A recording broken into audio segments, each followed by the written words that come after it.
एक कमरे के ससुराल में 150 मेहमान। तो दोस्तों इस कहानी की शुरुआत कुछ इस तरह होती है। रिया एक मिडिल क्लास फैमिली की लाडली बेटी है, लेकिन आज जब उसका भाई विक्रम उसके लिए एक बड़े सरकारी अफसर का रिश्ता लेकर आया तो रिया ने शादी करने से साफ मना कर दिया। भैया आप चाहे जो कर लो, मैं उस लड़के से कभी शादी नहीं करूँगी, अपनी मर्जी से मैं शादी करूँगी। तभी उसका भाई, रिया मेरी प्यारी बहन समझने की कोशिश कर, वो बहुत अच्छा लड़का है, तुझे खुश रखेगा। भैया आप जाओ मेरे कमरे से बाहर और मैं अपना फैसला नहीं बदलूंगी। अपने भाई को चिल्लाकर कमरे से बाहर कर देती है। विक्रम कमरे से बाहर आकर परिवार को सारी बातें बताता है। रिया जरा बाहर निकल, उसके पापा बोलते हैं, यह क्या बकवास कर रही है, सुन तेरा दिमाग ठिकाने पर है कि नहीं, मैंने कोई गलत बात नहीं कही है पापा, मैं उस लड़के से शादी नहीं करूँगी, उस गाजियाबाद वाले से शादी नहीं करूँगी। मैं कितनी बार कह चुकी हूँ बेटी, तू समझ क्यों नहीं रही है। तेरे बड़े भाई विक्रम ने कितनी भाग दौड़ करके हाथ पैर मारकर रिश्ता ढूंढा है। लड़का सेंट्रल गवर्नमेंट में है, अपनी कोठी है गाजियाबाद में, उसका लाख रुपए महीना कमाता है। तेरी ज़िंदगी संवर जाएगी बेटा, बात मान ले। माँ आप भी पैसों की भाषा बोलने लगी है। मुझे उस गाजियाबाद वाले लड़के से कोई शादी नहीं करनी, उसकी कोठी मुझे नहीं चाहिए, उसकी कोठी से मुझे कोई मतलब नहीं है। रिया बकवास बंद कर और मेरी बात ध्यान से सुन। मैं नीति आयोग में अफसर हूँ, दुनिया देखी है मैंने। जो लड़का मैंने तेरे लिए चुना है वह शरीफ है और तुम्हारे शौक पूरे कर सकता है। तू उस कॉलेज के नंगे फूंगे लड़के से शादी करेगी, वह तेरी ज़िंदगी बर्बाद कर देगा। भैया मुझे माफ़ कर दे, मैं अपने ही मन से शादी करूँगी, मैं सरकारी लड़के से शादी नहीं करूँगी। राहुल चाहे जैसा भी है, सीधा और सच्चा इंसान है और आप सब उसके बारे में ऐसा मत बोलिए। बंद कर अपनी यह बकवास। एक कल के लफंगे के लिए तू अपने परिवार से, अपने भाई से रिश्ता तोड़ रही है। उस राहुल की औकात क्या है, 8,000 की प्राइवेट नौकरी करता है, क्या खिलाएगा वो तुझे। प्यार पैसों से नहीं होता है पापा। राहुल गरीब है तो क्या हुआ, वो मेहनत कर रहा है, हम दोनों मिलकर काम करेंगे, सहारा बनेंगे एक दूसरे का। हाय राम, यह लड़की तो हमारी जान लेकर छोड़ेगी। अरे रिया तूने क्या कर दिया। इस घर में तेरे पास 4 कमरे हैं, अपना पर्सनल एसी वाला कमरा है, प्राइवेसी है, नौकर है। उस गरीब के घर में तो तू एक वक्त की रोटी के लिए भी मोहताज हो जाएगी। रिया मेरी प्यारी बहन, इमोशनल होकर फैसले नहीं लिए जाते हैं, प्यार से पेट नहीं भरता है। जब घर में राशन नहीं होता है और बिजली का बिल भरने के पैसे नहीं होते हैं ना, तो सब भूल जाता है, सारे प्यार खिड़की पे रख देते हैं। बात मान ले मेरी बहन, मैं राहुल को कभी नहीं भूलूंगी। अगर आप लोगों ने मेरी शादी राहुल से नहीं की तो मैं साफ कह रही हूँ, मैं इस घर से भाग जाऊँगी, जहर खाकर मर जाऊँगी, पर किसी और से शादी नहीं करूँगी। अच्छा तो अब तू हमें धमकी दे रही है, जहर खाएगी तू, ठीक है फिर सुन ले रिया, अगर तूने उस फकीर राहुल से शादी की तो आज के बाद तेरा इस घर से कोई रिश्ता नहीं रहेगा। हम समझ लेंगे कि हमारी बेटी मर गई है। अरे रमेश जी, ये आप क्या बोल रहे हैं, अपनी बेटी को कोस रहे हैं। रिया बेटी के पैर पकड़ ले, माफ़ी मांग ले, मान जा मेरी बच्ची। नहीं माँ पापा, मैंने कह दिया सो कह दिया, अब कुछ नहीं हो सकता है। ठीक है रिया, तुझे अपनी मनमर्जी का शौक़ करना है ना, तो जा जी ले अपनी ज़िंदगी उस फ़कीर के साथ। पर याद रखना, जब मुसीबत आएगी और तेरा दम घुटेगा ना, तो इस घर के दरवाजे के लिए तेरा हमेशा के लिए बंद हो जाएगा। मुझे कभी आपके इस महल जैसे घर की ज़रूरत नहीं पड़ेगी, मैं जा रही हूँ, छोटी सी झोपड़ी में ही खुश रहूँगी। रिया गुस्से में घर छोड़कर राहुल के पास चली जाती है। राहुल फटे पुराने कपड़े और चप्पल पहने खड़ा था। रिया को देखकर, रिया तू सच में अपना इतना बड़ा घर छोड़कर मेरे पास आ गई है। तेरे पापा और भैया बहुत गुस्से में होंगे ना। राहुल तुम उन सब की चिंता मत करो, मैं अपने दिल की सुनी हूँ। मुझे पता है कि तुम गरीब हो पर सच्चे हो। हम शादी करेंगे ना। हाँ हाँ रिया, ज़रूर शादी करेंगे।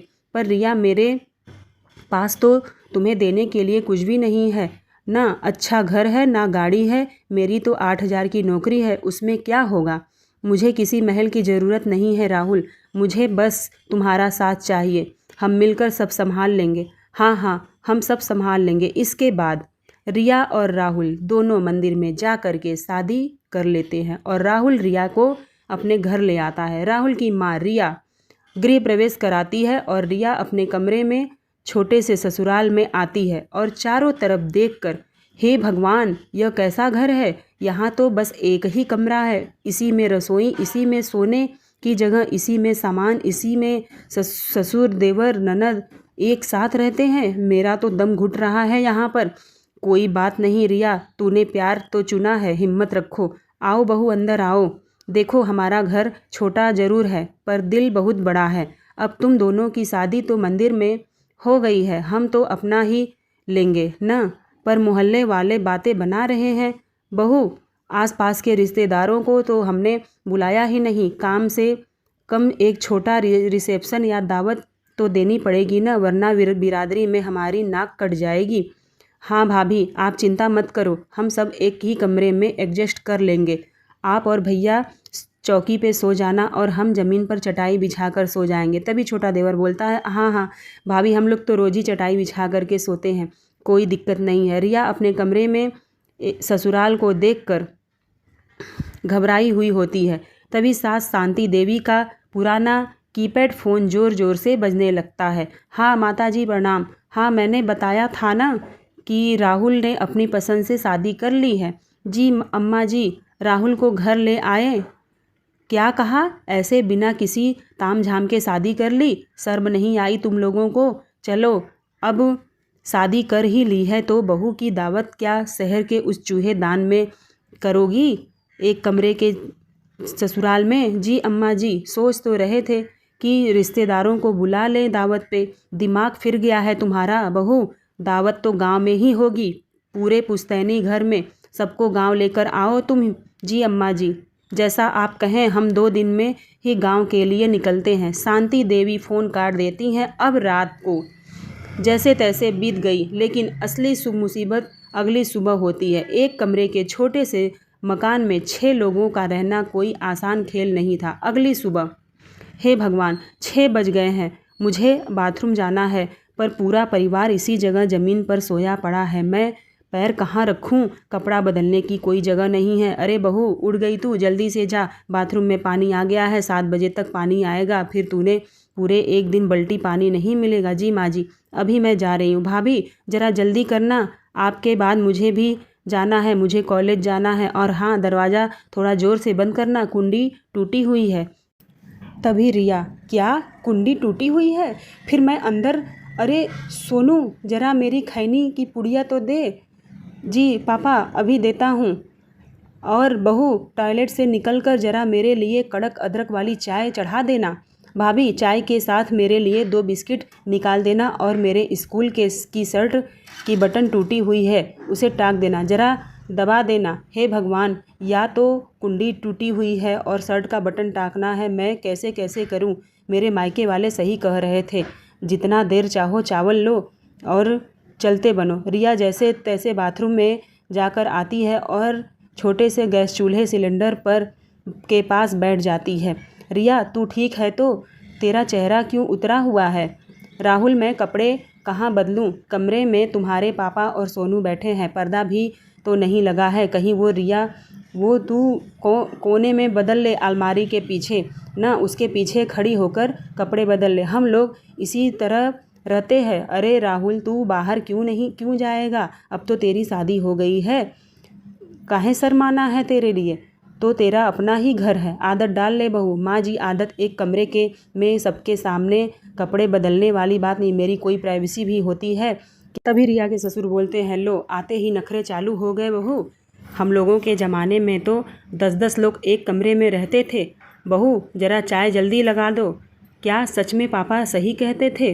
क्या मैंने बहुत बड़ी गलती कर दी? यहाँ तो सांस लेने की भी जगह नहीं है। शहर के उसे एक कमरे के घुटन में भरे माहौल में जैसे तैसे एक दिन गुजर जाता है। अगले दिन पूरा परिवार बोरिया बिस्तर समेटकर ट्रेन में बैठकर गांव के लिए रवाना हो जाता है। लेकिन जाने वाली ट्रेन के डिब्बे में खचाखच भरे हुए ट्रेन में भीड़ लग चल रही थी। एक दूसरे के ऊपर सब गिर रहे थे। राहुल, यहाँ खड़े होने की भी जगह नहीं है, लोग धक्का मार रहे हैं, मेरा दम घुट रहा है। रिया, थोड़ा एडजस्ट कर ले, बस 2 स्टेशन के बाद घर आ जाएगा, वहाँ सुकून मिलेगा, तू चिंता मत कर। अरे बहू, ट्रेन में तो ऐसा होता ही है। अब तू ऐसी ट्रेन में और बस की आदत डाल ले। बाहर कितना पानी बरस रहा है, बारिश तेज हो रही है और गांव के रास्ते बंद हो जाएंगे। हाँ भाई, बारिश रुकने का नाम भी तो नहीं ले रही है, हवा भी तेज चल रही है। भगवान करे कि बारिश बंद हो जाए। फिर उसके बाद जैसे तैसे सब लोग गांव पहुंच जाते हैं। रिया की नज़रें किसी बड़ी हवेली को ढूंढ रही होती हैं, लेकिन सामने सिर्फ एक छोटी पुरानी सी एक कमरे वाली कच्ची पक्की झोपड़ी नज़र आती है। हे भगवान, ये क्या? राहुल, तुमने तो कहा था गांव में बड़ी पुश्तैनी घर है, यहाँ यह कमरे की एक कोठरी है।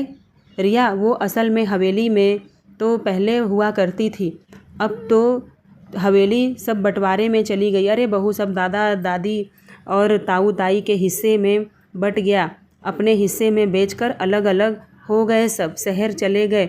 दादी अकेली हो गई तो उनके हिस्से में यह एक कोठरी बची हुई है। तभी कोठरी से राजेश्वरी जी बाहर निकलती हैं। उन्हें देखकर शांति जी और भैया रिया पैर छूते हैं। अरे आ गए तुम लोग। इस एक कमरे की कोठरी को देखकर नाक मत सिकोड़ो बहू।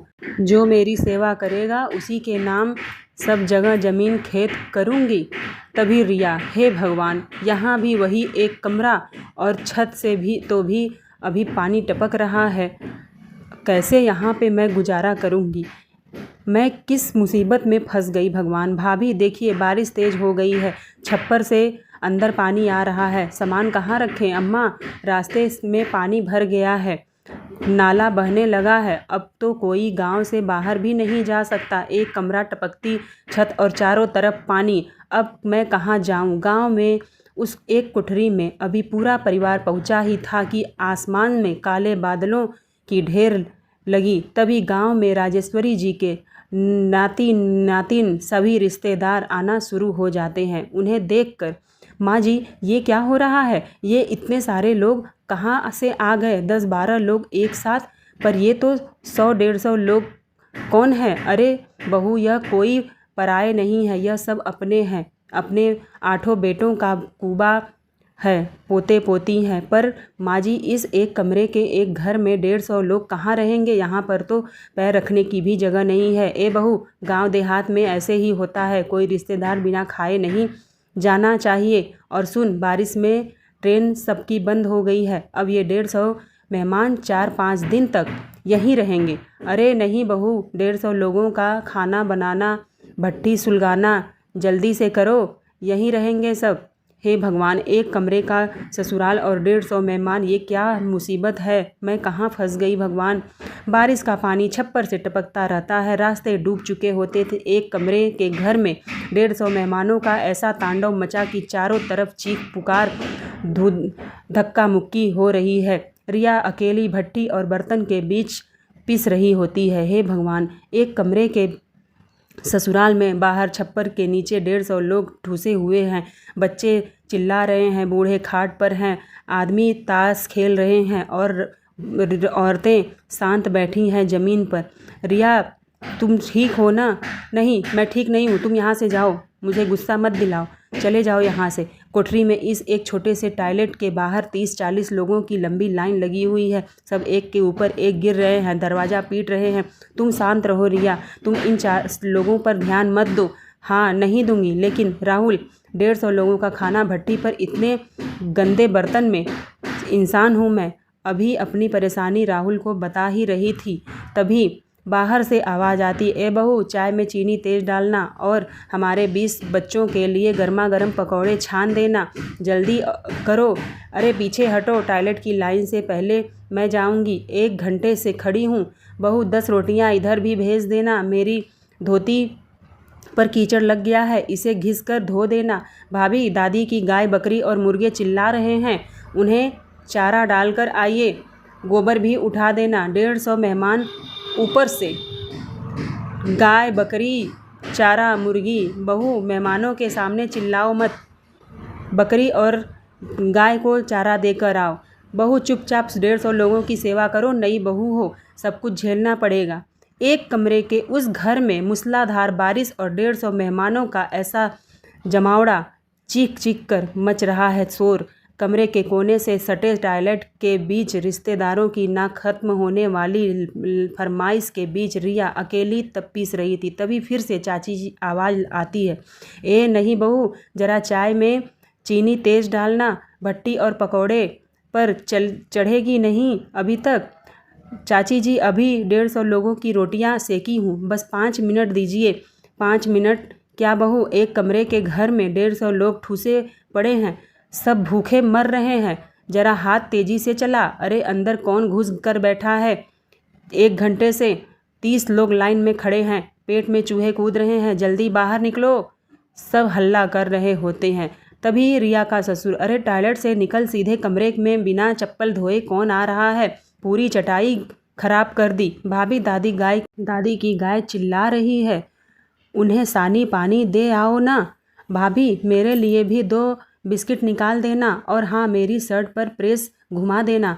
लो देखो, नई नवेली बहू के नखरे तो देखो, जरा सा काम क्या कह गया, मुंह फुलाकर बैठ गई। चाची जी, सुबह 4 बजे से 1 बजे बर्तन मांज कर चुकी हूँ और सुबह से अकेली लगी हुई हूँ। अरे बहू, नई नवेली बहू का यही काम है, अभी से काम नहीं करोगी तो आगे चलकर घर गृहस्थी कैसे संभालोगी, नाम रोशन कैसे करोगी। देख बहू, रिश्तेदार सही कह रहे हैं, जाओ और पोखरे से पानी लेकर 150 लोगों के लिए गंदे कपड़े घिस कर धो दे, तभी समझ में आएगा तुझे। सिलबट्टे पर तीखी चटनी भी पीस लेना, मिक्सी में चटनी अच्छी नहीं लगती है। अरे चाची जी, इतने सारे लोगों के लिए आखिर कैसे सिलबट्टे पर चटनी पीसूंगी। अरे बहू, हमारे यहाँ रिवाज है कि नई बहू को ही सारा काम करना पड़ता है, इतना बड़ा परिवार है हमारा, तुम घर गृहस्थी संभालना कैसे सीखोगी। यही तो शुरुआत है, अगर तुमने पहली रसोई में अच्छे से सब कुछ संभाल लिया तो आगे भी संभाल लोगी। चुपचाप काम करो। दादी की बात सुनकर रिया गुस्से में फिर से काम शुरू करना कर देती है। तभी राहुल वहाँ आता है। तू रिया ठीक है ना, बहुत पसीना आ रहा है। राहुल तुम जाओ यहाँ से। पापा सही कहते थे, प्यार से पेट नहीं भरता है, बस मैं काम कर लूँगी, तुम यहाँ से जाओ। रिया का गुस्सा देखकर राहुल वहाँ से हट जाता है। दिन तो जैसे तैसे गुजर जाते हैं, लेकिन रात जैसे होती है तो बारिश में तेज हो गई थी और 150 लोगों को सब लोग कहाँ सोएंगे। तभी राहुल के पापा बोलते हैं, सभी लोग इसी में एडजस्ट हो जाएंगे। 50 लोग आंगन में छप्पर के नीचे और बाकी खेत की तरफ खाद डालकर सो जाएंगे। राहुल, यहाँ तो पैर रखने की जगह नहीं है, लोग एक दूसरे के ऊपर सो रहे हैं। रिया, बस आज की रात सह लो, बारिश की वजह से सभी लोग वापस नहीं जा पा रहे हैं। ज़रा पंखा मेरी तरफ घुमा दे बहू, हवा नहीं आ रही है। अरे कौन पैर फेंक रहा है, मेरे पैर के ऊपर कौन चढ़ गया। एक कमरे में 150 मेहमान, टपकते छत, खर्राटों की शोर और गोबर की बदबू। मेरे पापा सही कहते थे, प्यार से पेट नहीं भरता है। इस एक कमरे के ससुराल में कैसे एडजस्ट करेंगे। एक कमरे के घर की हालत देखकर अजीब हो चुकी थी। रात भर बीत चुकी थी और फिर अगली सुबह होते ही जो सभी ने कोठरी में बने टॉयलेट पर धावा बोल दिया। रिश्तेदार नाक से की नीचे से चप्पल उतार करके सीधे कमरे में गद्दे पर आ जाते थे, बैठ जाते थे। पास ही में रिया भट्टी जला करके खाना बना रही होती है। हे भगवान, यह कैसा इंतजाम है। इसी एक कमरे में सब सो रहे हैं, यहीं खाना बन रहा है और इसी कमरे के कोने में टॉयलेट है। लोग टॉयलेट से निकलकर चप्पल यहीं छोड़कर गद्दे पर आकर के बैठ जा रहे हैं। मुझे तो इस गंदगी से उल्टी आ रही है। अरे हटाओ अपनी चप्पल यहाँ से। तभी रिया की बुआ सास बोलती है, ला नई बहू, चाय ले आ। जी बुआ जी, अभी ला रही हूँ, 150 लोगों का खाना बना रही हूँ, बर्तन भी धोई हूँ। लो सुन लो इनकी बातें। नई नवेली बहू को तो क्या महारानी बन के रहोगी, अभी से सारा काम नहीं करोगी और हाथ पैर नहीं चलाओगी तो आगे चल के कैसे संभालोगी अपना घर गृहस्थी। तुम बिल्कुल सही कह रही हो बहन, हमारे ज़माने में तो नई बहुएं घर का सारा काम हंस हंस कर संभालती थी। देख बहू, रिश्तेदार सही कह रहे हैं, नई नवेली बहू को ही काम करके सबका दिल जीतना चाहिए और काम सीखना पड़ता है। काम नहीं करेगी तो सीखेगी कैसे। यहाँ पर तो इतनी गंदगी और बदबू और रिश्तेदारों के ताने, मेरी तो मति मारी गई थी कि जो मैंने राहुल से शादी की। पापा मेरे सही कहते थे, प्यार से पेट नहीं भरता है, फिर दोपहर होते ही अब 150 मेहमानों के लिए नल में पानी भी खत्म हो चुका था और कपड़ा धोना था। कमरे की कोठरी के बाहर हैंडपंप के पास 150 रिश्तेदारों की भारी भीड़ लगी थी। गंदे कपड़ों की बड़ी बड़ी गठरियाँ पड़ी हुई थी। ए बहू, ये कपड़े देख रही है? 20 बच्चों के भीगे हैं और कीचड़ से लगे हुए हैं। इसे अच्छे से साफ कर देना। चाची जी, इतने सारे कपड़े? हैंडपंप पर तो पानी ही नहीं आ रहा है और मेरे हाथों में कल से बर्तन मांज मांज कर दर्द हो गया है। लो, हो गए इसके नखरे शुरू। अरे बहू, जब शादी इस घर में की है तो काम तो करना पड़ेगा ना। जा वो घर से बाल्टी भर भर कर कुएं से पानी ले आ। अरे रुको रुको, पहले मुझे नहाने के लिए 4 बाल्टी पानी चाहिए। 150 लोग, मुझे पानी नहीं मिला तो मैं बाल्टी सिर पर उठा लूँगी। तभी रिया सोचती है, भगवान, पोखरे से पानी कैसे मैं भर कर 150 लोगों के लिए लाऊंगी। अरे बाबूजी, जल्दी जल्दी हाथ चला, मेहमानों के लिए नहाने के बाद खाना भी बनाना है। दोपहर के 2 बज चुके थे। 150 मेहमानों का पेट भरते भरते घर का राशन, आटा, सब्जी सब खत्म हो चुका था, लेकिन रिश्तेदारों की फरमाइशें खत्म नहीं हो रही थी। माँ जी, ड्रम में आटा ख़त्म हो गया है और चावल भी ख़त्म हो गया है। अब मैं 150 लोगों के लिए क्या बनाऊं? अरे आटा ख़त्म हो गया? सोनू, दौड़कर जा दुकान से 20 किलो आटा ले आ। अरे बहू, सूखी रोटी मत खिलाना, साथ में रायता और तीखी चटनी भी पीस लेना, सीलबट्टे वाली। मिक्सी की चटनी में मज़ा नहीं आता है। अरे हाँ, हमारे बच्चों के लिए सेवइयाँ बना देना, बहू की दावत है।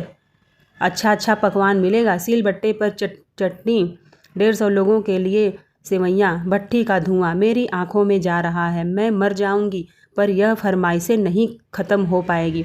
रिया, थोड़ा चुप हो जाओ, बस रिश्तेदारों को जाने दो।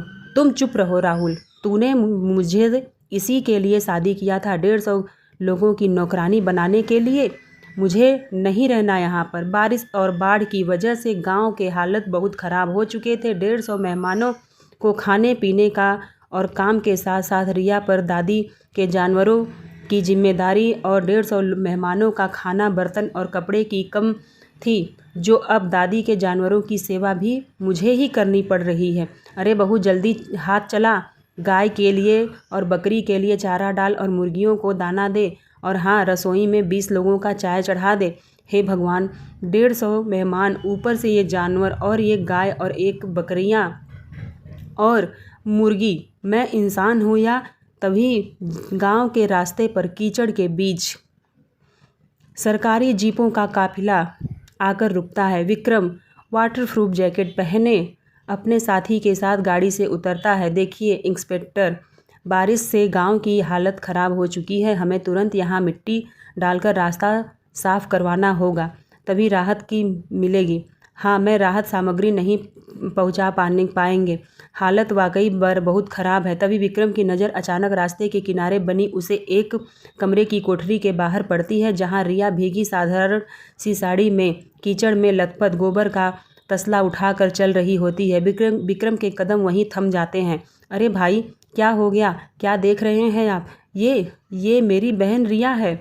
भगवान, मेरी बेचारी बहन को ये क्या हो गया? इन लोगों ने सर, आप ठीक तो है ना? आपकी आंखों से आंसू क्यों आ रहा है? हे भगवान, इसने भले मेरे खिलाफ जाकर शादी की थी ना, इसीलिए इसका ये हाल हो गया। इन लोगों ने मेरी बेचारी बहन को परेशान करके रख दिया। इस नर्क से इसे निकालना होगा। बहन की यह हालत देखी नहीं जा रही है। सर, आप किस लड़की को देख रहे हैं? उस एक कमरे वाली कोठरी को? हाँ, मैं उसी को देख रहा हूँ। ये मेरी बहन है। तुम इस गांव में ऐलान कर दो कि अलीगढ़ जाने वाली बस आ गई है। जी सर जी, मैं अभी जाकर बस का इंतज़ाम करवाता हूँ। विक्रम ने रिया को वहाँ से निकालने के लिए एक बस का इंतज़ाम किया, उसकी मदद करने की कोशिश की। अलीगढ़ जाने वाली बस में बैठकर रिया क्या चली जाएगी? आइए देखते हैं, क्या रिया उस नर्क से 150 मेहमानों के बीच से हट जाएगी? सरकारी अफसर कोठरी के बाहर लाउड स्पीकर पर घोषणा करता है, ध्यान से सुनिए सब लोग, सरकार की तरफ से अलीगढ़ और शहर की तरफ जाने वाली यात्रियों के लिए स्पेशल राहत बस की सुविधा हो गई है। बस खुल गई है, जिसे जाना है तुरंत निकल कर जाए। यह सुनते ही कोठरी के अंदर और बाहर बैठे रिश्तेदारों में भगदड़ मच जाती है। भागो रे भागो, बस आ गई है, बस छूट जाएगी। सभी रिश्तेदार अपने अपने बैग उठा करके वहाँ से भागने लगते हैं। पहले मैं जाऊँगी और मेरे बच्चे चढ़ेंगे और मुझे जाना है, खिड़की वाली सीट मुझे चाहिए। 150 रिश्तेदारों की भीड़ धक्का मुक्की करके बस से में सवार हो जाती है। रिया बेचारी वहीं धुएं के पास, चूल्हे के पास खड़ी रह जाती है और बस चली जाती है। तभी विक्रम बोलता है, भगवान का शुक्र है, मेरी तरकीब काम कर गई। मेरी बहन रिया उस बस में बैठकर अपने घर शहर की तरफ चली गई। कम से कम उसे इस गोबर बर्तनों और गांव की मेहनत मशक्क़त नहीं न करनी पड़ेगी। विक्रम खुश होकर रास्ते से चल रहा होता है, रोड वह क्रॉस कर रहा, तभी उसकी नज़र कोठरी पर पड़ती है। रिया सिर पर गोबर का तसला उठाए भीगती हुई फिर से वहीं से आ रही थी। क्या ये क्या? रिया फिर से वहीं गोबर लेकर आ रही है। अरे भाई, मैंने तो तुमसे बोला था ना। सर, हमने तो जाकर बोला था, लेकिन वो बस तो पूरी भर चुकी थी, उसमें जगह ही नहीं था। रिश्तेदारों की इतनी भीड़ थी कि पूछो मत। सब मारा मारी धक्का मुक्की करके मेहमान उनके घर से, वो सब स्वार्थी रिश्तेदार थे, बहन को यहीं छोड़ गए। अब बस तुम बहुत हुआ। 150 जानवरों की सेवा, लटकती छत और मेरी बात नहीं सुनने वाला कोई। दिमाग खराब करके रख दिया है। मैं मर जाऊंगी, मैं जा रही हूँ यहाँ से। गुस्से में चिड़चिड़ाते हुए रिया पटकते कदमों से घर छोड़कर चली जाती है। अब फिर इधर रिया घर से गायब है। रिया कहाँ गई? अरे माँ, रिया नहीं है घर में। सभी लोग बेचैन होने लगते हैं कि रिया कहाँ गई। तभी राहुल बोलता है कि वो पुराने शिव मंदिर की तरफ गई होगी। इधर कोठरी में रिया के गायब होने पर हड़कंप मच जाता है। तभी रोड वर्क का मुआयना करते हुए विक्रम कोठरी के पास से जाता है। हल्ला गुल्ला मचाते हुए देखकर, अरे ये क्या, तुम लोग यहाँ इस तरह भाग क्यों रहे हो? वो हमारी नई बहू, वो मिल नहीं रही है। शायद काम के से परेशान होकर वो घर छोड़कर चली गई। क्या बोला? बहू गायब हो गई? क्या नाम था उसका? रिया नाम था। बहू का नाम रिया था? हाँ, बहू का नाम रिया था। आप लोगों को ज़रा सा भी शर्म है आती है कि नहीं? इतने अच्छे घर की लड़की है हमारी बहन, और आप लोगों ने उसे यहाँ लाकर पटक दिया। 150 लोगों का काम करवाया और जानवरों का गोबर उठवाया। उससे अगर उसे ज़रा सी भी खरोच भी आई ना, तो मैं तुम लोगों का क्या हस्ल करूँगा, तुम लोग समझ लेना। मैं सरकारी अफसर हूँ। मेरी बहन को अभी ढूंढ कर लाओ तुम लोग। विक्रम गुस्से में गरज कर चला जाता है। जैसे ही सबको पता चलता है कि रिया विक्रम की बहन है, तो राहुल ससुराल वालों की डर से दौड़ता हुआ गांव के पुराने शिव मंदिर पहुंचता है, जहां रिया सीढ़ियों पर बैठी होती है, घुटनों में सिर दिए दबाए। यहाँ बैठी हो, भगवान का शुक्र है कि तुम यहीं पर सलामत मिल गई। तभी पीछे पीछे हाँफते हुए सास शांति देवी, ताऊ जी, चाचियाँ और बाकी रिश्तेदार भी मंदिर पहुँच जाते हैं। अरे मेरी रानी बहू, यहाँ बैठी है तू, चल घर चल। मेरी प्यारी बच्ची, मुझे माफ़ कर दे, एक कटोरी भी नहीं उठवाऊंगी तुझसे। अरे बहू, तो तू अच्छी है, चल मैं तेरे सिर में तेल की चंपी कर देती हूँ, चाय भी गरम गरम बना करके दूंगी। अरे हटो हटो बहू आ हवा मैं तुझे करूँगी, तू तो हमारे घर की लक्ष्मी है। अचानक से ये सब क्या हो गया? रिया सोचने लगती है, हाथों हाथों पर क्यों रख रहे हैं सब? कोई मुझे एक तिनका भी नहीं उठाने देगा। अचानक ये इतना प्यार क्यों उमड़ आया? दरअसल बताया गया कि उसके भाई ने इन्हें धमकाया। अब ससुराल वाले रिया को बिठा करके कोई उससे काम नहीं करवा रहे थे। रिया हैरान थी, अचानक सब मेहरबान कैसे हो गए? तभी उसके कान में चाचियों की बात आई। सारा सच उसके सामने आ गया। भैया, अच्छा वैसे तो हमारी बहू, हमने उस पर ध्यान देना चाहिए, लेकिन उसका भाई अच्छा हुआ हमें टाइम रहते पता चल गया, वरना पता चलता कि सबको जेल में ही डाल देता। अब बड़ा सरकारी अफसर जो ठहरा, अगर जरा सी शिकायत हो जाती तो पुलिस हम सबको घसीट कर ले जाती। रिया यह सब सुन रही होती है और सीधे राहुल के पास जाती है। राहुल, सच सच बताओ क्या बात है? सब लोग मेरे साथ ऐसा बर्ताव क्यों कर रहे हैं? रिया, असल में तुम्हारे भाई साहब आए थे, वो बहुत बड़े सरकारी अफसर हैं, उन्होंने सब पर बहुत गुस्सा किया और धमकाया था। भैया आए थे, उन्होंने सामने आए बिना चुपचाप मेरी मदद किए। रिया तुरंत गांव से में बने सरकारी डिपार्टमेंट में जाती है जहां उसका भाई विक्रम अफसरों के साथ खड़ा था। भैया, रिया दौड़कर विक्रम के गले लग जाती है। रिया दौड़कर विक्रम को गले लग जाती है और मेरी बहन फुट फुट कर रोने लगती है। अपनी बहन को गले लगाकर भावुक हो जाता है। भैया मुझे माफ़ कर दो, मैंने आप लोगों का दिल दुखाया, पर आपने मुझे मेरी मदद की।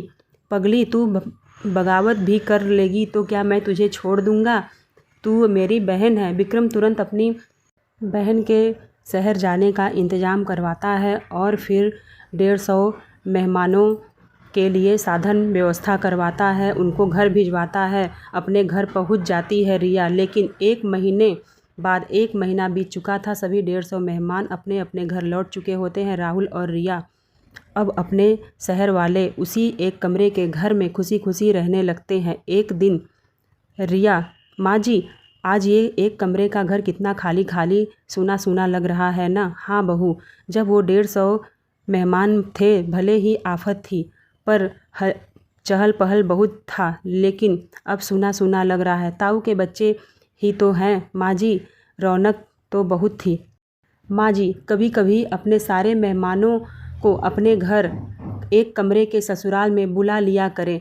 वाह, तो ठीक है बहू, अब से हम महीने में एक बार अपने सारे मेहमानों को, अपने पूरे परिवार को बुलाया करेंगे, लेकिन इस बार तू अकेली काम नहीं करेगी, हम सब मिल कर के करेंगे। हाँ रिया, मैं भी तुम्हारा हाथ बटाऊंगा, तुम्हारी पूरी मदद करूंगा। फिर तो मुझे हर महीने 150 मेहमानों को पार्टी मंजूर है। रिया की सास बात सुन करके सभी मेहमानों को फ़ोन करके बुला लेती है। रविवार को सारे मेहमान घर आते हैं। रिया सभी के लिए उनके पसंद का खाना बनाती है और खुशी खुशी खिला रही होती है। तभी रिया की मम्मी पापा और उसका भाई भी वहाँ पर आते हैं। उन्हें देखकर, मम्मी पापा भैया आप लोग यहाँ पर?